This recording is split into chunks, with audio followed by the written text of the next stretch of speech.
Hey everybody, today we are getting a little loony in the new millennium.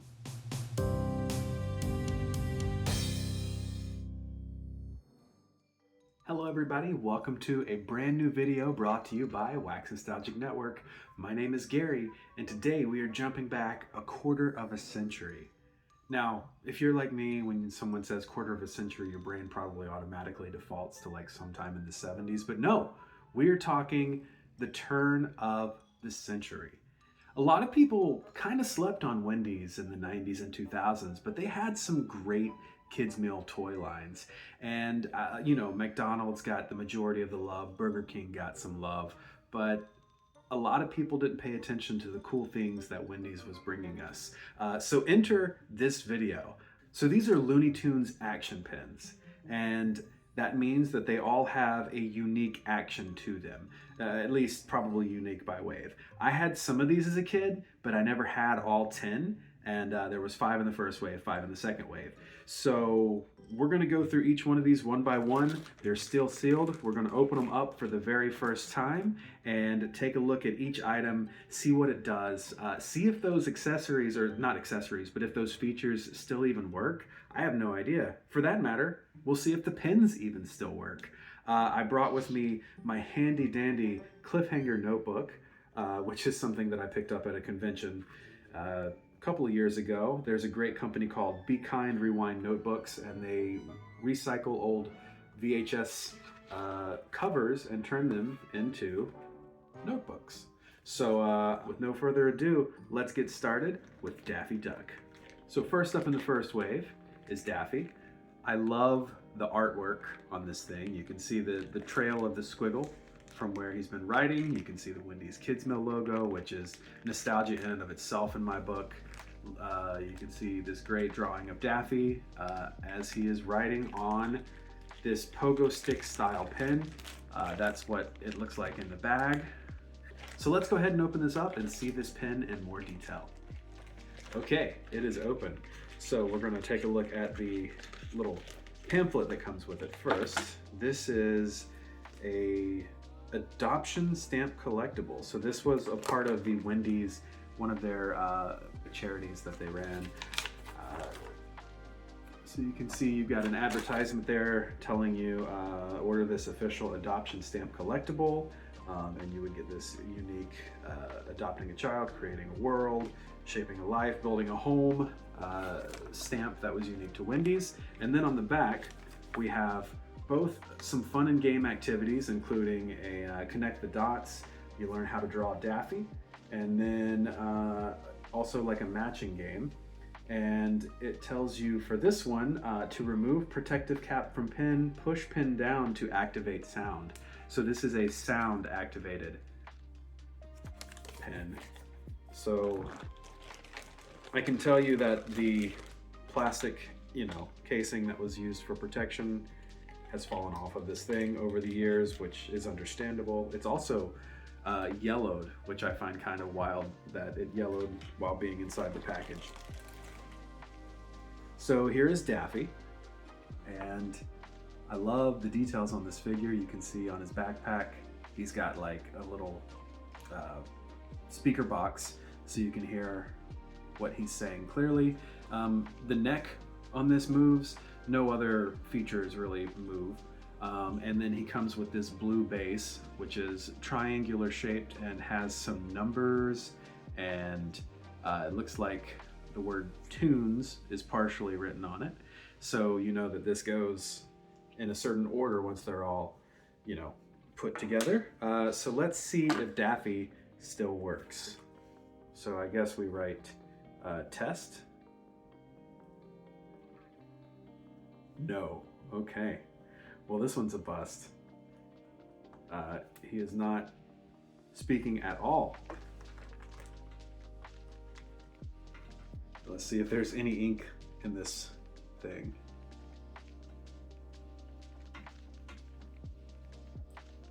There is not. All right. Well, this might be a bit of a bust in terms of seeing the action features. However, we still get to see the pen in all its glory, and there it is, settled nicely into the base. And yeah, like whether or not this works, it's still just a nice looking collectible to display somewhere. On a bookcase, on a writing shelf. Is that a thing? A writing shelf? I don't know. Let's go with it. Next up, we have Marvin the Martian. All right, so Marvin, I love his artwork. You can see that he is on a flying saucer. It looks as though that flying saucer may light up. I'm assuming that's the action feature for this one. I believe this is one that I actually had as a kid as well. But you can see, yeah, once again, the squiggle line. I like that little detail. It's not a lot, but it's not nothing either. And I have already kind of cut this one a little bit at the top, but you can see the figurine on the inside of it. Let's go ahead and see if he still works. Oh look, his plastic is still protecting him, so that's nice.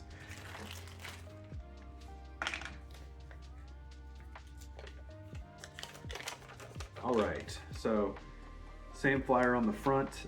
This one says, actually it's the same games as well. The only thing different is that this one says, remove protective cap from pinpoint, push pin down to activate light. So I was right, this is a light up pen. Let's see if it works.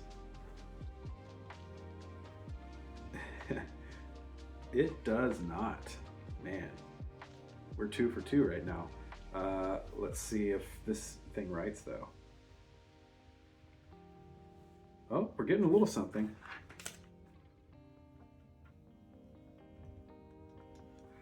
So, this one still writes a little bit. It's writing in sort of a pinkish red pen color. I can't tell if it's supposed to be red. I think it is supposed to be red, but the fact that this is pink, that kind of makes me think, oh, maybe it's supposed to be pink instead. But he, unlike Daffy, does not have any sort of movement or any sort of point of articulation on him. He just exists on this rocket. It's a little bit of a bummer not getting to show you all these action features, but at least the ink in this one still works. So yeah, there he is. He's pretty cool looking. And his base is also a triangle shape, and it looks just sort of like the outer edge of a flying saucer. So we put Marvin in that, and there we go. There is toy number 2 in the first wave. Next up, we have Taz. And Taz was huge in the 90s, obviously. Probably one of the biggest characters of Looney Tunes. So here is Taz, and you can see he's kind of got his tornado tail spin, and it's kind of wild. I can't tell if his eyes are supposed to be closed. It's interesting that they're colored white if they are supposed to be closed. Maybe that is his normal design, but it kind of looks like it's just the iris of his eyes with no pupils, but it also looks like maybe their lids are on the bottom. Anyways, minor detail, still love that artwork. And there's Taz in the bag. Okay, here we go. So we'll take Taz out first, and then this is the base. Let's see here. Wind up body, press down pin to release Taz and make him spin. Huh. Interesting. Okay, so we're gonna see how this works. He is in a separate little pouch. So we're supposed to wind him up. All right, I think that's as much as he winds. And then we're supposed to press down on the pin. Okay, that's kind of cool. And this is one that, I mean, as long as the gears don't get messed up, will continue to work for years to come. That's kind of fun. Let's see if he's got any ink in there. You know, given the size of these things, I don't imagine that there was much ink in them to begin with. But it would be kind of cool to see like what colors the ink was supposed to be. I mean, the tip of this almost sort of implies that it was a black ink, but it's really hard to tell. So yeah, once again, no ink here, but it is cool seeing his action feature in action. He never stops facing forward. All right, we're gonna try it this way. We're gonna make it work. Ah, nope. All right. and lock. All right, here we go. Now it's gonna work this time for real. Darn it. So this is Taz's base. It has the LOON of the Looney Tunes logo there, and it also has, I guess it's supposed to be like a cloud of, or I guess it's just supposed to be clouds, right? Because like his tornado spin creates clouds, and it nestles nicely inside. I meant to call this out earlier. There is a hole so that the point of the pin will go down inside of the thing and not get damaged, which I think is a nice little feature that I appreciate them thinking of. So we have 2 more in the first wave. Next up is one of my favorite characters of all time. Okay, here we go. We have Wile E. Coyote. Now, I mean, if you can't tell from my jacket, boom! I love me some Wile E. Coyote. And the Wile E. Coyote Roadrunner shorts were kind of like Tom and Jerry, one of those things that my dad and I bonded over. I would walk in and he would be watching the Roadrunner cartoons and laughing his butt off. And then I would sit down and I would laugh along with him because, you know, it's always funny seeing, you know, this poor fool try over and over again to catch that darn bird, and he just can't do it. Regardless, this is one of the ones that I definitely had as a kid, and I remember its play feature very well. So let's go ahead and, let me show you the art. You can see he is riding on a rocket in true Wile E. Coyote fashion, probably an Acme rocket, and you know that's not gonna go well for him. So there he is in the package, and let's take a look at him outside of it. First things first, like I say, I already know what this guy's all about, just making sure, it's just been the same 3 puzzles on every one of them. Which is fine, right? Like, because when you're a kid, you're typically not getting all 5 of the toys in the set. You're getting 1 or 2 and then, you know, moving on with your life. It's only weird obsessive adults like me who has to have the whole set. So yeah, push pin down to make sign pop up. That's the instructions for Wile E. And you can see him here. He is also in a bag like Taz was, and he is shooting across the sky on his rocket, heading towards a pen and a pad to write something down. So here we go. That is his play feature. Whenever the pen touches the paper, boom, pops up. So let's see if Wile E has any ink. I doubt it. One thing about these is that because the play feature is activated by pressing the pen tip does go pretty much completely into the plastic exterior. So let's see if I can get any traction with this pen here. And it's not looking good. I bet these pens were made by Acme, and that's why they don't work. Yep, not looking like this is going to happen for us. But yeah, that is his play feature. And then his cradle is, I love this, basically just a crater, an indentation where his little rocket lands and crashes into the earth. So that is Wile E. Coyote. And we have 1 more in the first wave, and that is another very iconic Looney Tunes character. Okay, last but certainly not least in the first series is Sylvester. And you can see, I mean, that's just a pretty standard Sylvester. I feel like I had this one, but I have no idea what his play feature is. And this graphic is not giving me much of a clue. There he is in the package. You'll notice this was something that my eyes caught pretty immediately.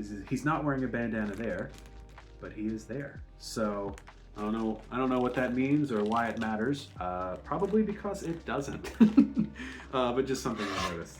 So let's go ahead and cut his bag open and check him out. So Sylvester comes with a plastic protector for the pen, and he does not really seem to have, it's interesting, right? Because it looks like there's a cut in his arm there, so it looks like his arm should move and his head should move. But maybe I'm getting ahead of myself. Let's see what his play feature is first. Remove protective cap from pinpoint. Push pin down to activate light. So he has a light in him somewhere. And unfortunately, we're probably never going to know what that is unless this one still works somehow. So let's see if it does. Womp womp. Well, that's unfortunate. Let's see. Let's see if he's got any ink in him. Oh, maybe. Maybe. We're getting a little something. I think he might be blue or black ink. Let's see. It's not a lot, but it's definitely something. So you can see sort of there. It's very hard to read, but it's almost like a bluish black ink.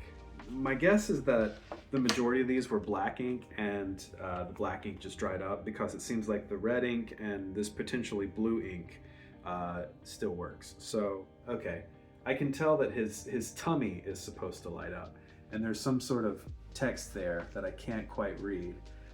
It might say feed me. Let's see if the booklet gives any sort of indication. It does not. Oh no. Oh no. This is kind of like, for being fresh out the bag, it's not in very good shape. It's got paint scuffs all over it, and then like some weird discoloration on the arms there. So, I don't know what these toys went through before they got to me, but maybe they were put through the ringer. Regardless, that is Sylvester, and he concludes the first wave of these toys. Oh, you know what? I didn't show you. His base is just, I'm guessing, like Granny's kitchen floor, just red with a checkered pattern. And he sits on top rather nicely, just like that. Okay, so here's the first series in their entirety, all put together. One of the cool things about these is that they have interlocking pieces, so all 5 of the characters can be displayed together in one circular group. If you look on the inside here, you can also see that the Looney Tunes logo is printed, and it's sort of the old Looney Tunes circular graphic. So all the characters look really nice together. I'm sure you'll notice there are some pretty big omissions from this first wave, and hopefully we'll get into them in the second series of these toys, which came out a year later in 2001. I had 3 of these from the first series, and I believe I had 1 from the second series. So with no further ado, let's check out from 2001, the Looney Tunes Action Pens Series 2. Starting into Series 2, you may have noticed in Series 1, the last one that we opened was Sylvester. Well, what is Sylvester without Tweety? I mean, honestly, probably happier, you know? Tweety gave Sylvester a really rough time. And I know a lot of it was his fault, but you know what? All right, let's not get into this. I don't want to get emotional. I just want to go through the rest of these toys. So let's start with one of my least favorite characters, but also another one of the most important characters in the 90s, I feel like. This was the other one that I feel like a lot of people had tattoos of, and you just saw him everywhere. We are talking about Tweety Bird, Sylvester's counterpart, and as I like to consider him, the true villain of Looney Tunes. I'm mostly kidding, but regardless, we're gonna go ahead and open up his packaging and see if any of his features still work. So in the first collection, we had what? 2 that kind of wrote, and 1 play feature that, no, 2 play features that worked. We'll see if we get any luckier here in the second wave. So I did kind of rush by this earlier. You can see Tweety, he's got sort of like a nest type, or like a bird stand. I don't know what you actually call those, but anyways, he's standing on that. And let's see what the booklet for this one looks like. Oh no, I'm opening these out of order. I'll have to correct that going forward. This is number 2 of 5 in the second series. And let's see. Use your pen to draw your favorite Looney Tunes character. And it's just this nice sort of graph thing. I don't know. Yeah, graph. to help you draw your favorite Looney Tunes character. And for Tweety, it says press down on pen to make eyelids close. So that's a little bit of a spoiler. Oh. Okay, so Tweety comes with his eyelids closed, but if I press on the pen, they open. So that's kind of a fun feature. So it's unfortunate though that they stay closed the majority of the time. Let's see if he writes at all.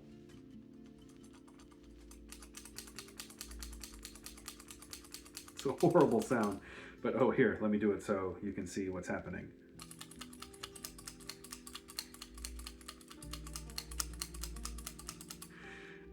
Well, I can say that the play feature works well, but the ink does not. So the bases for the second series are not rounded. They're still triangular in nature, but it's more of a, I don't even know what kind of shape you would describe this as, but it's almost like a triangle with a crescent cut. And you can see that Tweety has, I guess this is Tweety's bird dish. And then he's got a book that says Putty Tat, and the Looney Tunes logo is starting to show here. So this is considered toy number 2 of 5. I am going to reorganize and try to open these in order outside of Tweety. Okay, so if you were paying attention, there was one huge omission from the first wave. They must have been planning 2 series all along, because otherwise, why would this character not be included? It is, arguably the most iconic character in the Looney Tunes franchise, and that is Bugs Bunny. You can see with Bugs, he's got a sign in one hand that says, "What's up, Doc?" and a carrot that he's eating in the other. And same sort of squiggle pattern design as we saw in the last one. And actually, it's a slight variation on the Wendy's Kids Meal logo. I'm just realizing different colors, but same basic concept. And yeah, let's open up Bugs and check him out. Okay, so we're gonna see if Bugs has any variation on the thing inside. He does not. The only difference is his action feature instruction. And oh, this says visit our website, www.looneytunes.com. Remember back in the day when it was fun to go to websites because they would have games and stuff for you to play? I spent so much time on the Cartoon Network website playing Scooby-Doo games. Anyways, I digress. That's another video for another time. We have Bugs. He is in 2 plastic wraps. That's what the star of the show gets right there. And Bugs' feature is press down on pin to rotate arms. So, oh, okay. So you press down on the pin, he brings the carrot to his mouth, takes a bite, holds up the sign. "Yeah, what's up, Doc? Yeah, what's up, Doc?" So far, I find it interesting that Daffy is the only one who has any sort of posability or, like movability, points of articulation, etc. Bugs, oh, actually, I don't know if it's supposed to do that, but his ears do twist. That happened in the cartoon sometimes, but I feel like that's not supposed to be a play feature. So let's see if Bugs has any ink in him. I'd kind of hoped that maybe year 1 was a different company and the ink would, be better in year 2, but TBD at this point. TBD's not looking good. Yeah, there's no ink in this, but his play feature still works. So I like the play features that revolve around gears because those still work. It's the stuff, the light up, the sound effects, etc. It seems like those have just kind of, gone away with time, which is understandable. Bugs's base is orange, and it's just a bunch of carrots laying on the ground. And let's put him on his, and there he is. Number 3 is appropriate for this time of year. We have perhaps Looney Tunes' most loving character. I'm not going to say lovable, but loving, and that is Pepe Le Pew. And you can see Pepe is holding a little heart that says, "I love you." That's what he looks like inside the packaging. So with no further ado, let's set him free. So, cards on the table. I'm pretty sure I know what this one's action feature is going to be, and my money is on it not working, except I don't bet. Don't bet, folks. Yes, so basically, same graph play thing. So basically the same feature inside. This one tells you press down on pen to make heart glow, which I assumed is what it would be because, I mean, just looking at that, you can tell that that's a glow in the dark heart. Let us see if it still glows. It does not, unfortunately. It looks like there might be just the slightest amount of red or pink ink coming out of him, but I can't even, you know, write the word test, but you can see just a little bit coming out right there. So that is Pepe, and he comes with a red base that says Penelope and Pepe, and it's got a heart around it. So that is Pepe Le Pew, the skunk of love. Next up, we have another one of my favorite characters. Although I do consider this character to be the villain of the Wile E. Coyote and Roadrunner dynamic. And it is Mr. Beep Beep himself, Roadrunner. You can see Roadrunner has a sign that says this way, and he's kind of against a pole, I guess, and then you can see some cactus back behind him. And I just want to say, like, just looking at all of these, I love the color choices that they went with for these. This might be my favorite, though. This shade of bluish green is gorgeous. And so let's get Roadrunner out of the package here. And I'm excited because I had Wile E as a kid, but I never had Roadrunner, so I'm finally getting to complete this duo. So here we have same thing. Let's check out his play feature. It says press down on pen to make sign and message switch direction, which is the most Roadrunner shenanigans you could ever think of. So basically, there he is. You press down. Oh no, it doesn't work. Oh, okay. I guess you have to lock it. Yep. So basically, you can go this way or that way. So that's kind of a fun little play feature too. And so you can see Roadrunner's base is a road, basically. You've got the road lines here, you've got cracks in the asphalt, and then part of the Looney Tunes logo there. So let's go ahead and put him on it, and that's a cool looking Roadrunner. Last but not least is one of Bugs and Daffy's most annoying counterparts, and that is Elmer Fudd. So Elmer has this nice green backdrop, which I really like, and it looks like he's vibrating like crazy. So I have a feeling that this play feature is going to involve vibration in some form.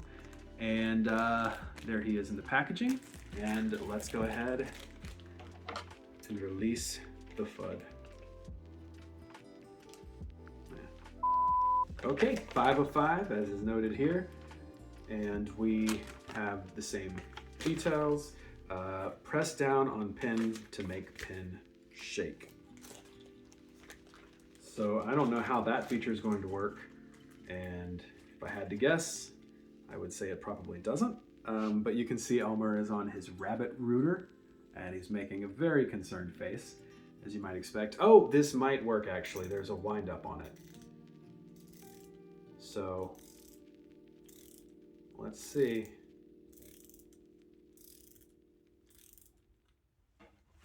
All right, so we press down.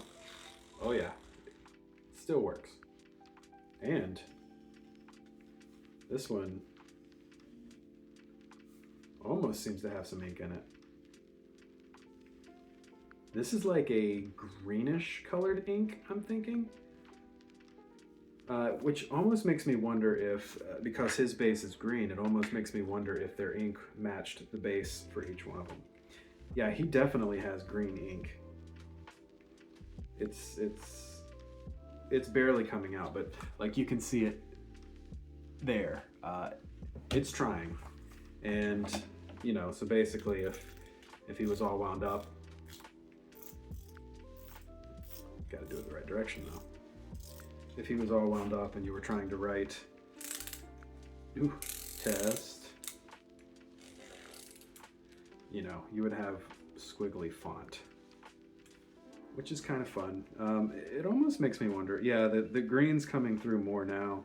It almost makes me wonder if I just did this for a while, if maybe the pens would start working. And then his base says Bugs Bunny, and it's got a broken shovel, and he fits nicely on it, I hope. Okay, yeah, there he goes. And he has sort of he's a little bit looser than the others in terms of spin. And then we will fit his piece in, the last piece of this puzzle. And here they are, all 5. They create sort of this unique shape, unlike the perfectly rounded shape of the first wave. But I do like that in both waves, they barely repeated any colors. So that's definitely a nice feature for these things. These are really cool. I'm glad that I thought of them and decided, hey, I wonder if I can get a full set. And then I'm glad that I pursued that, and I'm glad that I now have this full set. Like, it's a bummer that they didn't work, but at the end of the day, some did, some didn't, and I think at the very least they look like cool little things to display on a shelf. So that is going to wrap up this video. Did you have any of these? Do you remember these? What were your favorite Looney Tunes promotions?